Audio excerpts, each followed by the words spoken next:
Assalamualaikum warahmatullahi wabarakatuh.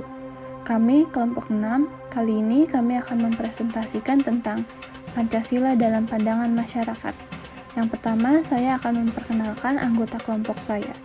Yang pertama ada Fuadah Tunakia, yang kedua ada Laili Nur Pramonasari, yang ketiga ada Marisa Tasa Sabrina, yang keempat ada Nadine Theophania Bong, yang kelima ada Rifda Tufailah. Hakikat Pancasila dalam pandangan masyarakat. Manusia yang diciptakan oleh Tuhan Yang Maha Kuasa dikodratkan hidup secara berkelompok. Kelompok manusia itu akan selalu mengalami perubahan dan perkembangan. Perkembangan manusia dari yang mengelompok sampai pada suatu keadaan di mana mereka itu terjalin ikatan hubungan yang kuat dan serasi. Kelompok manusia disebut suku bangsa karena mempunyai tujuan hidup. Tujuan hidup kelompok ini akan membedakan mereka dengan kelompok suku bangsa lain di Nusantara. Pandangan hidup merupakan wawasan atau cara pandang mereka untuk memenuhi kehidupan di dunia dan bekal di hari akhir. Bangsa Indonesia yang terikat oleh keyakinan kepada Tuhan Yang Maha Kuasa dan kuatnya tradisi sebagai norma dan nilai kehidupan dalam masyarakat adalah tali persamaan pandangan hidup antara berbagai suku bangsa di Nusantara ini. Pandangan hidup kita berbangsa dan bernegara tersimpul dalam falsafah kita Pancasila. Pancasila memberikan pancaran dan arah untuk setiap orang Indonesia tentang masa depan yang ditempuhnya. Inilah pandangan hidup bangsa Indonesia sebagaimana tertuang dalam kelima sila Pancasila. Penjabaran tiap-tiap sila dari Pancasila. 1. Ketuhanan yang Maha Esa.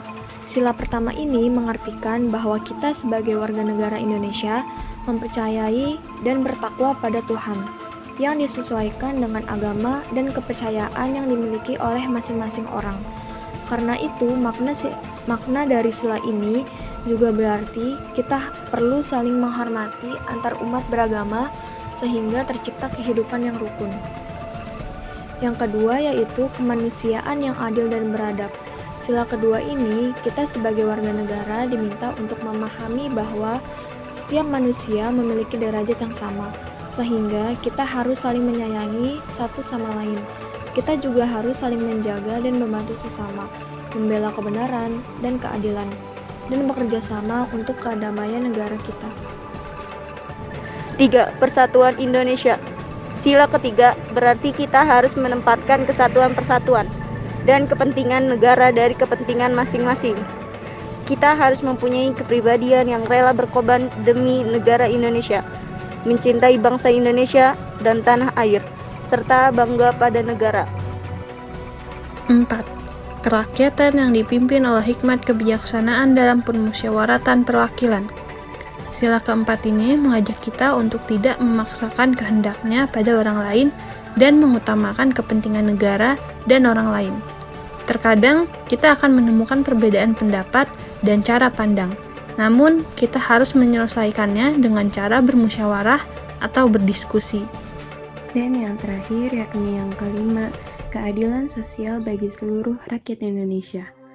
Makna dari sila yang kelima ini berarti mengembangkan perbuatan luhur dengan cara kekeluargaan dan gotong royong, dan juga selalu bersikap adil. Selain itu, kita harus seimbang antara hak dan kewajiban dengan juga menghormati hak-hak orang lain.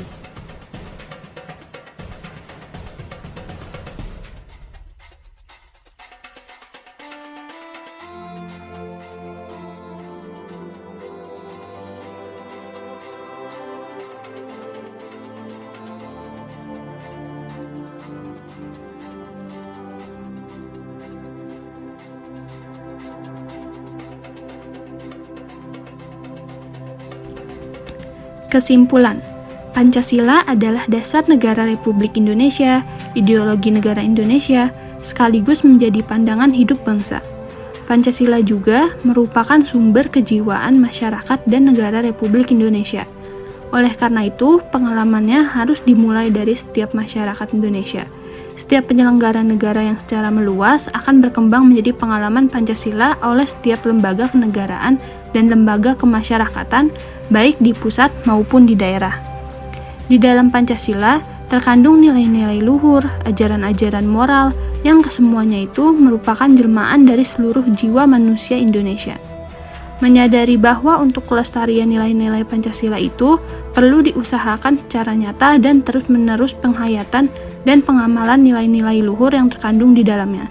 Oleh sebab itu, setiap masyarakat Indonesia, penyelenggara negara, serta lembaga kenegaraan dan lembaga kemasyarakatan, baik di pusat maupun di daerah, harus sama-sama mengamalkan nilai-nilai Pancasila demi kelestariannya. Sekian dari kelompok 6, kurang lebihnya mohon maaf. Wassalamualaikum warahmatullahi wabarakatuh.